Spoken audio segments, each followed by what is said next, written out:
Bonjour à tous, soyez les bienvenus à notre paroisse invisible, traçons sur nous le signe de la croix, car c'est Dieu qui nous rassemble, au nom du Père, du Fils et du Saint-Esprit. Amen. Prions pour nos frères et sœurs malades.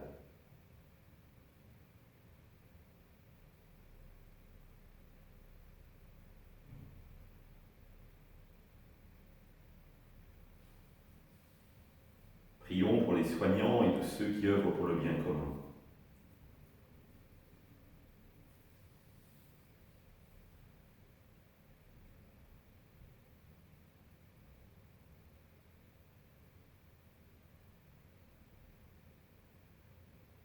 Prions pour tous ceux qui sont en angoisse, la solitude, que l'Esprit Saint vienne les visiter.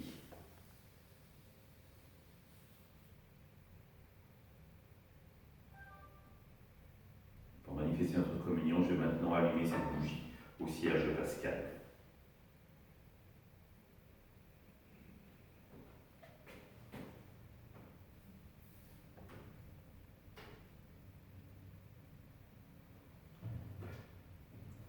Dans l'évangile de Luc, en ce temps-là, Jésus disait à ses disciples, « Quand vous verrez Jérusalem encerclée par des armées, alors sachez que sa dévastation approche. Alors ceux qui seront en Judée, qu'ils s'enfuient dans les montagnes, ceux qui seront à l'intérieur de la ville, qu'ils s'en éloignent, ceux qui seront à la campagne, qu'ils ne rentrent pas en ville. Car ce seront des jours où justice sera faite, pour que soit accomplie toute l'Écriture. Quel malheur pour les femmes qui seront enceintes et celles qui allaiteront en ces jours-là. Car il y aura un grand désarroi dans le pays, une grande colère contre ce peuple. Ils tomberont sous le tranchant de l'épée, ils seront emmenés en captivité dans toutes les nations. Jérusalem sera foulée aux pieds par des païens, jusqu'à ce que leur temps soit accompli. Il y aura des signes dans le soleil, la lune, les étoiles. Sur terre, les nations seront affolées et désempérées par le fracas de la mer et les flots. Les hommes mourront de peur dans l'attente de ce qui doit arriver au monde, car les puissances des cieux seront ébranlées. Alors on verra le Fils de l'homme venir dans une nuée avec puissance et grande gloire. Quand ces événements commenceront, redressez-vous et relevez la tête, car votre rédemption approche. Acclamons la parole de Dieu, louange à toi, Seigneur Jésus. Frères et sœurs, nous sommes clairement dans ce qu'on appelle le langage apocalyptique. Et immédiatement, avec ces images-là, on voit la fin du monde arriver. Or, je vous rappelle qu'Apocalypse veut dire dans la tradition, en grec, révélation. Cela veut dire finalement que Jésus annonce la révélation pleine et entière de Dieu. Et donc, il s'agit de se préparer pour accueillir cette révélation pleine et entière de Dieu. Et d'ailleurs, Jésus le dit bien, quand ces événements arriveront, n'allez pas vous cacher. Au contraire, redressez-vous et relevez la tête, car votre rédemption approche. Redressez-vous, vous savez, le fait de se lever en grec, c'est le même terme que pour ressusciter. C'est-à-dire, au contraire, soyez pleinement vivants de la résurrection que le Christ vous propose.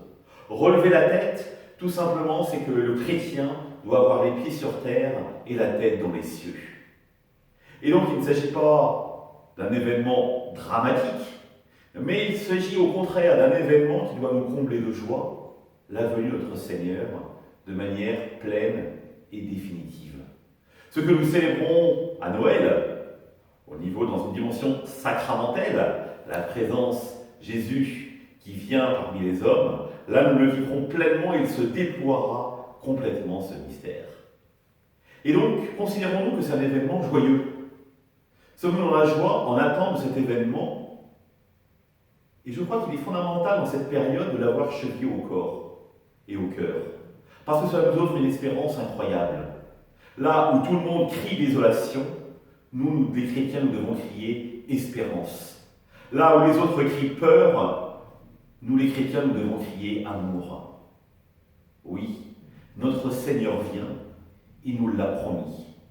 Alors, saint Paul nous invite à revêtir la cuirasse de l'espérance, pour véritablement l'avoir chevillé au corps et être au milieu de notre société, non pas des phares, mais des gens qui disent la lumière qui vient. Ensemble, nous prions. Notre Père, qui es aux cieux, nom soit sanctifié, que ton règne vienne, que ta volonté soit faite sur la terre comme au ciel. Donne-nous aujourd'hui notre pain de ce jour. Pardonne-nous nos offenses, comme nous pardonnons aussi à ceux qui nous ont offensés. Et ne nous laisse pas entrer en tentation, mais délivre-nous du mal. Amen. Que le Seigneur nous bénisse, qui nous accompagne dans notre journée, nous garde dans la paix, au nom du Père, du Fils et du Saint-Esprit. Amen.